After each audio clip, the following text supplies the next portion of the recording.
Hello, my friends and fellow language learners. Welcome back to the channel. Today, I'm going to show you up close the Heading into Language Land language learning card game. This is available at languagecardgames.com. It's available in printable, virtual, and real deck formats, just like this one that you see here before you.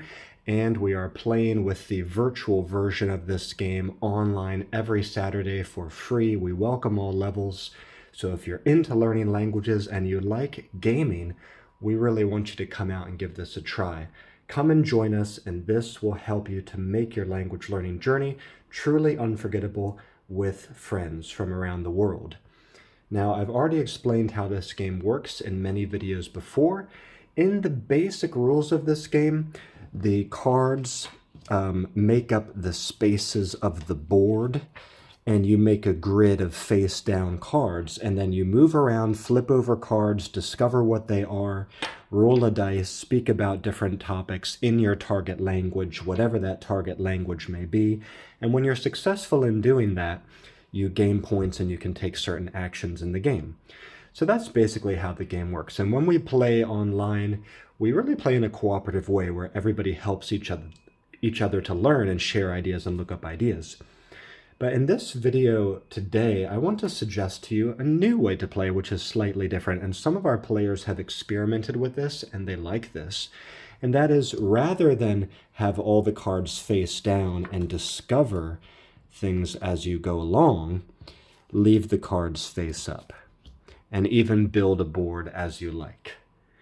And the reason why some people like to play this way, or why I might suggest you to try it, is because it helps to reduce a little bit the anxiety people have about, when you play in the standard way and you flip over a card, you never really know what's going to come up until the moment you flip over the card. And then you see the topics, and sometimes you get a little bit stuck. You have trouble thinking of things to say. And that card that you flip over could be one of the few choices that you have. But if you play with the cards face up like this, you can kind of look around and decide where you want to go, and you can see what kind of topics are out there and which sort of pathway across the board would be the best for you. So it reduces some of the challenge, I guess. It lowers the difficulty level just a little bit, and it gives people more freedom of choice. So in this game, you would have a pawn or a meeple, and this could also let you build sort of a map and put out the cards that you want to work with and leave the rest of the cards to the side. So that's kind of what I've done here. I've decided that I want to start in Wordhaven and work my way over to Embertel. And then I put some other cards out there, including allies, enemies, pickups, and stuff like that. So in this game, if your character card that you choose has a white color, then white color named characters are your allies, and opposite color names, like the black color names, would be your enemies. But you also can choose to be the quote-unquote bad guys if you want to. You could be a troll, and then the characters with black names would be your allies, and those with white names would be your enemies. But anyway, I've chosen to be the word wizard, and I've got my longevity points counter set to 3. In this game, if you make mistakes or you don't know what to say or you get stuck, you lose a point, and if you fall down to 0, you're knocked out of the game, you lose the game. So you start with 3, and this is to roll for the topics. So if I'm starting here, I could kind of decide where I want to go. I might like to try to get this guy, and he could be an ally for me. So if I roll the dice and I speak about his topic successfully, then he would come onto my team. And then I could grab a new card from the deck to replace it and move over there. Next, I would see if I could get this pickup. Again, roll the dice, speak about a topic here, try to get it onto my team, and then replace it. And so on and so forth, moving across the board like this, maybe having a battle with the bad guy, and then trying to get into the final location here. So you can sort of make like an A to B language learning journey here by doing this. Now, you may have noticed the card topics are numbered 2, 3, 4, 5. So what's that about? In this game, if you roll a 1, that's bad luck, and another player gets to choose the topic for you, so they can try to trip you up. And if you roll a 6, that's good luck. You can choose any topic that you want to talk about. Well, if you're practicing by yourself in this way, if you're playing solo, you could just let the 1 and the 6 indicate that you can choose the topic that you want. So they could both be lucky.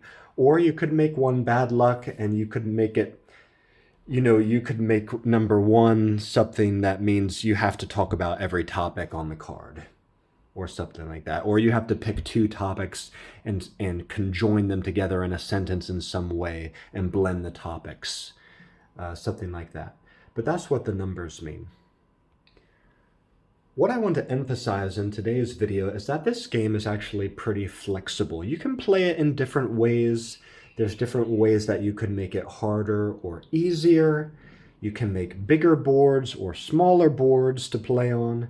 You can remove some of the cards from the game that you think are too difficult at the present time and just focus on, because there's so many different cards in this game, you could maybe take out half of them and just work on one half of them at first. And once you've gotten those down pretty well, you could add in more new cards. That could help to break things down, make things a little more easy for you.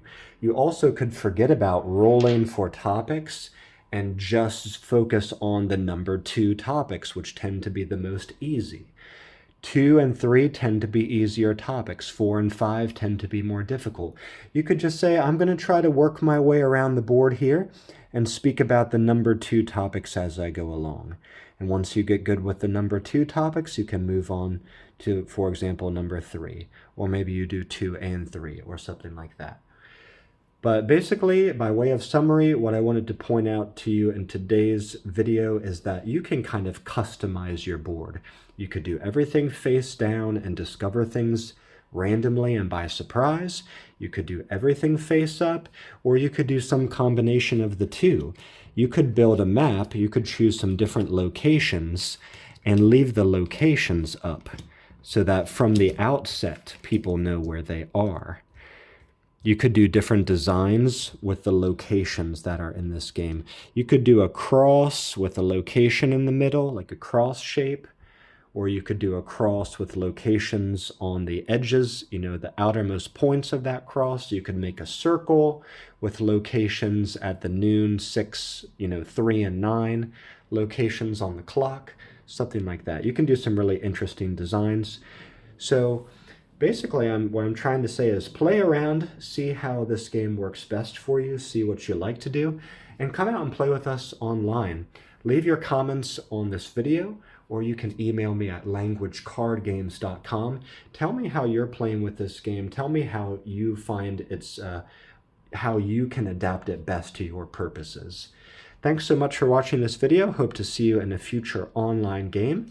Again, you can visit languagecardgames.com to learn more. Bye-bye for now.